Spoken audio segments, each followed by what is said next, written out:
Yo, minasan, and konnichiwa. Welcome back to Kanji Stories. Today we're talking about the symbol to read, yomu, as well, or doku. There's a couple ways to read the symbol. It means, again, to read, and it's fairly straightforward, but it does have a lot of things going on, so I'm very excited.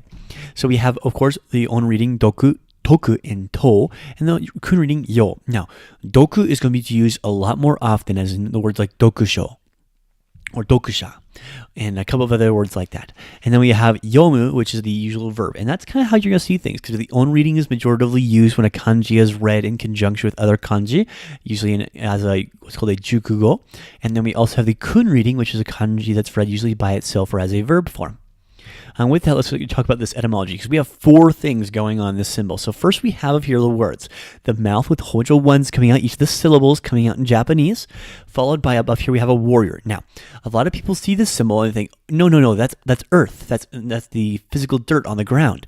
That's not the case. See, the difference between the two is that the dirt has a long symbol on the bottom, a long stroke on the bottom, and then a short symbol in the middle. The warrior is opposite. It has a short bottom and then a long stroke on top. So they are different. So make sure to pay attention to that. Next, we have the legs, and then we have a crown.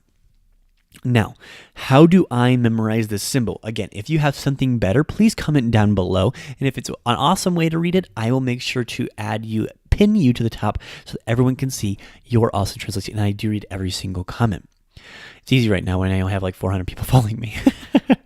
So, okay, let's go over this. So, the words here, we have things coming out of the mouth and then a warrior crowned on the legs. So, I see it like this. Back in the day, the upper classes, particularly the samurai class and above, were expected to be masters of the sword and of the pen. So these people were crowned, usually with a cap back in the old days, that identified them as one of I believe there are 9 ranks of this system.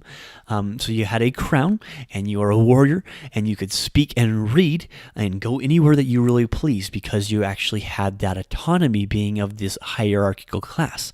So when I see this symbol, really to me what it says is it's like the people whom are have a higher crown and can move around and be a warrior and speak to other people from other places are people who can read.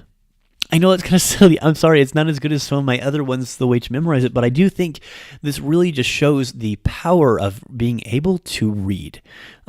Often we take this idea for granted because we have such a high literacy rate in the countries that tend to listen to my podcast. Australia and America and people in Japan and Korea have a very high literacy rate. I believe Korea's literacy rate's like number 1. If Japan's not, it's very high.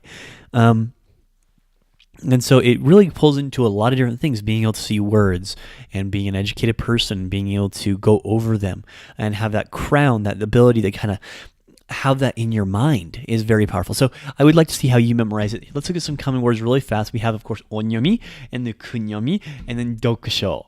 Dokusho is literature, using the word to read in a book. With that, though, thank you so much for listening in today. Please check out our website as well as a lot of fun things on there, including a new poster that has all of the JLPTN5 on it, so you can print it out and put it up on your wall. With that, I will see you tomorrow, but remember, it takes 10,000 mistakes to become fluent. Therefore, let's make some mistakes. Ja ne!